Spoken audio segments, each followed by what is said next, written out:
बांग्लादेश के कट्टरपंथियों ने हिंदुओं के लिए डेडलाइन जारी कर दी है। पूरे 1,35,00,000 हिंदुओं को आखिरी तारीख दे दी गई है। कह दिया गया है कि बांग्लादेश छोड़ दो वरना मारे जाओगे, घर लूट लिए जाएंगे, जमीन कब्जे में ले ली जाएगी और जिंदगी के अगले पल का ठिकाना नहीं है। बांग्लादेश में हिंदुओं को डराने के लिए नोआखाली की वर्ड का इस्तेमाल किया जा रहा है। बार बार हिंदू नरसंहार के पुराने किस्से का जिक्र किया जा रहा है। बांग्लादेश में ये सब किसके इशारे पर हो रहा है? बांग्लादेश की कट्टरपंथी फोर्स आखिर चाहती क्या है?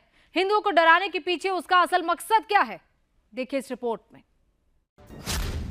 बांग्लादेश में हिंदुओं के पास जिंदा रहने के लिए कितने दिन बचे?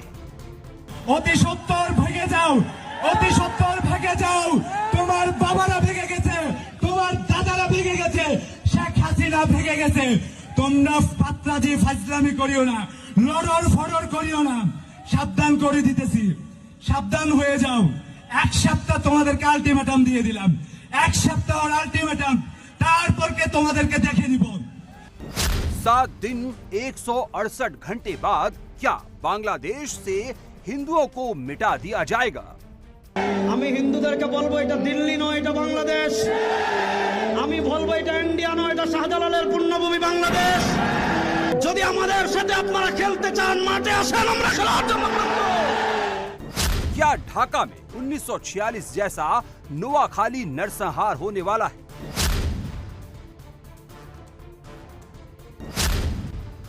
नरसंहार की स्क्रिप्ट कौन लिख रहा है? किसके इशारे पर लिख रहा है?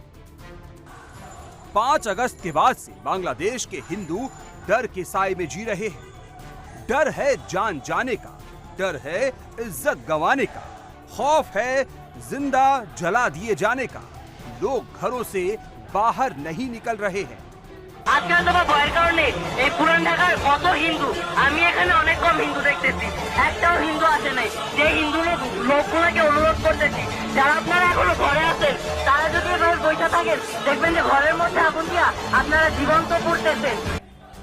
बांग्लादेश के हिंदुओं को इतना डर 1971 में पाकिस्तान से जंग के वक्त भी नहीं लगा था। जियाउर रहमान और खालिदा जिया के राज में भी हिंदू इतने खौफ के साए में नहीं जिए जितना अब जी रहे हैं। बांग्लादेश में हिंदुओं पर लगातार हमलों के बाद अब कट्टरपंथियों ने फाइनल अल्टीमेटम दे दिया है। हिंदुओं को देश छोड़ने के लिए 7 दिन की मोहलत दी है। उसके बाद क्या होगा? कट्टरपंथी हिंदुओं के साथ क्या करेंगे? सुन लीजिए। আমি হুঁশিয়ার করে দিতে চাই, তাদের বিচারের জন্য যদি আবারও রাস্তায় নামা লাগে আমরা আবার রাস্তায় নামবো। এখনো তারা ষড়যন্ত্র করছে, আপনারা জানেন কিনা জানি না।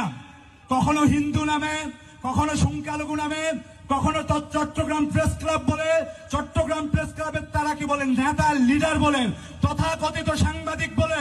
তাদেরকে হুঁশিয়ার করে দিতে চাই, তোমরা তাল বাহানা করবে না, গুটিয়ে ল্যাজ গুটিয়ে দেশ থেকে ভাগো। অতি সত্তর ভেঙে যাও, অতি সত্তর ভেঙে যাও। তোমার বাবারা ভেঙে গেছে, তোমার দাদারা ভেঙে গেছে, শেখ হাসিনা ভেঙে গেছে। তোমরা পাত্রাজি ফাজলামি করিও না, লড়র ফড়র করিও না। সাবধান করে দিতেছি, সাবধান হয়ে যাও। এক সপ্তাহ তোমাদেরকে আলটিমেটাম দিয়ে দিলাম, এক সপ্তাহের আলটিমেটাম, তারপরকে তোমাদেরকে দেখে নিব। যতক্ষণ বেঁচে আছি তারপরে তোমাদেরকে দেখে নিব। নাসরুম মিনাল্লাহ ওয়া ফাতহুন করিব ওয়া বাশশিরিল মুমিনিন। ये धमकी कट्टरपंथियों के जलसे में हिंदुओं को दी गई। उसके बाद वहां मौजूद लोगों ने नाराए तकबीर दिया, अल्लाहू अकबर के नारे लगाए। हिंदुओं को धमकी यहाँ का सिर्फ एक कट्टरपंथी या जमाती नहीं दे रहा। बांग्लादेश की सड़कों पर हजारों लाखों जिहादी हिंदुओं की जान के दुश्मन बनकर घूम रहे हैं।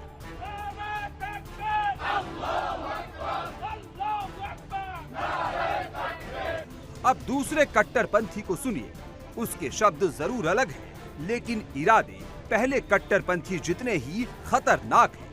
ये जिहादी भी खुलेआम बांग्लादेश के हिंदुओं को धमका रहा है, लोगों को हिंदुओं पर हमले के लिए उकसा रहा है। হিন্দু সন্ত্রাসীদেরকে বলবো এটা গুজরাট নয়, এটা বাংলাদেশ। আমি হিন্দুদেরকে বলবো এটা দিল্লি নয়, এটা বাংলাদেশ। আমি আমি বলবো এটা ইন্ডিয়া নয়, এটা শাহজালালের পুণ্যভূমি বাংলাদেশ। এখানে আপনি আমার ভাইকে পিটিয়ে মারবেন আর পূজার নামে দেশি অস্ত্র আমাদেরকে দেখাবেন। যদি আমাদের সাথে আপনারা খেলতে চান মাঠে আসেন, আমরা খেলার জন্য जब ये कट्टरपंथी जहरीली तकरीरें दे रहा था, तब वहां मौजूद भीड़ भी नारेबाजी कर उसका हौसला बढ़ा रही थी, उसके सुर में सुर मिला रही थी। शेख हसीना के जाने के बाद बांग्लादेश में जो हो रहा है, जो चल रहा है, वो किसी को भी डराने के लिए काफी है। अब इस महिला को देखिए जो हिंदुओं को खुलेआम सोशल मीडिया पर धमका रही है। पापिया नसरीन को एक कॉलेज की असिस्टेंट प्रोफेसर बताया जा रहा है।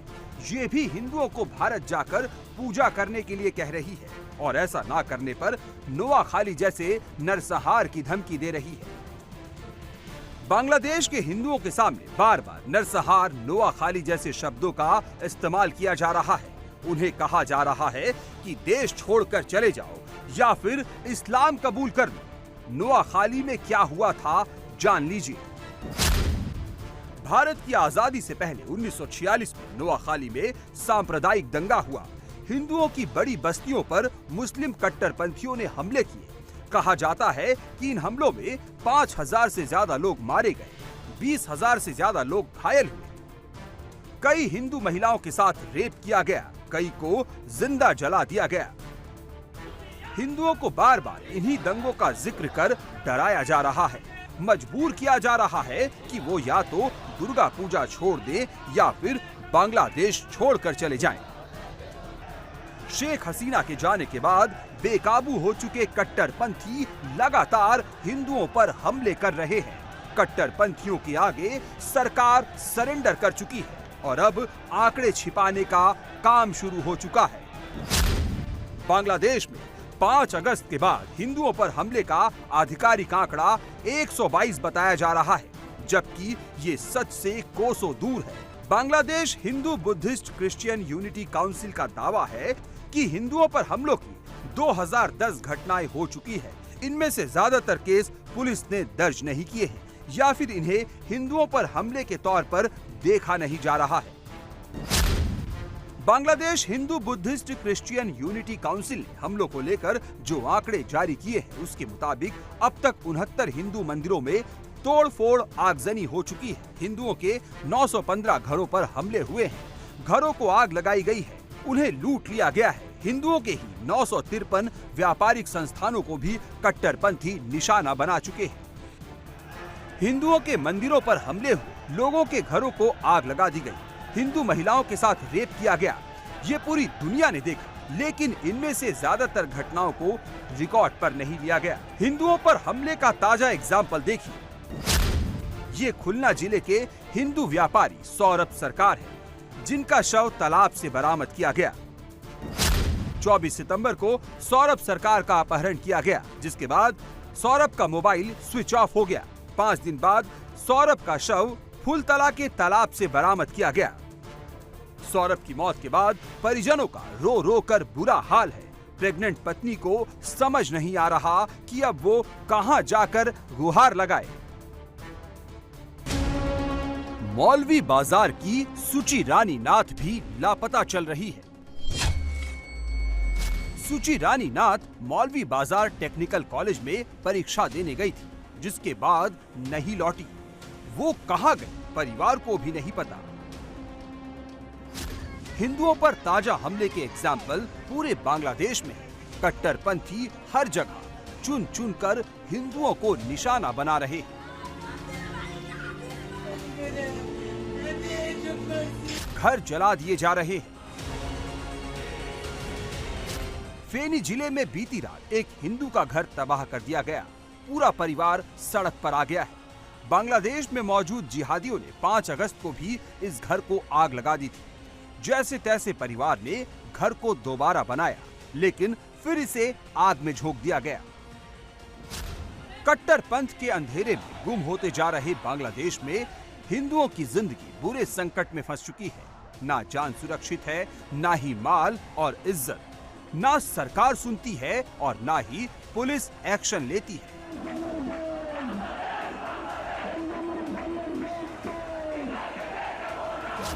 सड़क पर घूम रहे जिहादी दुर्गा प्रतिमाओं को निशाना बना रहे हैं, हिंदुओं को पूजा करने से रोक रहे हैं। हालत ये हो गई है कि दुर्गा प्रतिमा बनाने वाले कारीगर भी खौफ के साए में हैं। कट्टरपंथियों के डर से पुलिस के पहरे में मूर्तियां बनाई जा रही हैं। सिलहट जैसे शहरी इलाकों में दुर्गा प्रतिमाओं की डिमांड घट गई है। ग्रामीण इलाकों से इस बार लोगों ने ज्यादा ऑर्डर नहीं दिए हैं। लोगों को डर है कि शहर से मूर्ति लाते वक्त कट्टरपंथी रास्ते में उन्हें निशाना बना सकते हैं, इसलिए ज्यादातर ऑर्डर रद्द कर दिए गए हैं। कट्टरपंथियों की धमकी के बीच हिंदू समाज भी एकजुट हो चुका है। जिंदगी खतरे में देखकर आर पार की लड़ाई के मूड में आ चुका है। बड़ी संख्या में लोग ढाका की सड़कों पर उतर आए हैं।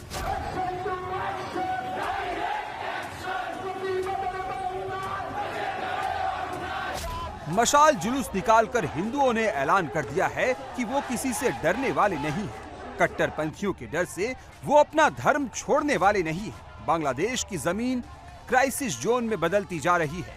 अल्पसंख्यकों के मामले में यहाँ के हालात पाकिस्तान और अफगानिस्तान जैसे हो रहे हैं।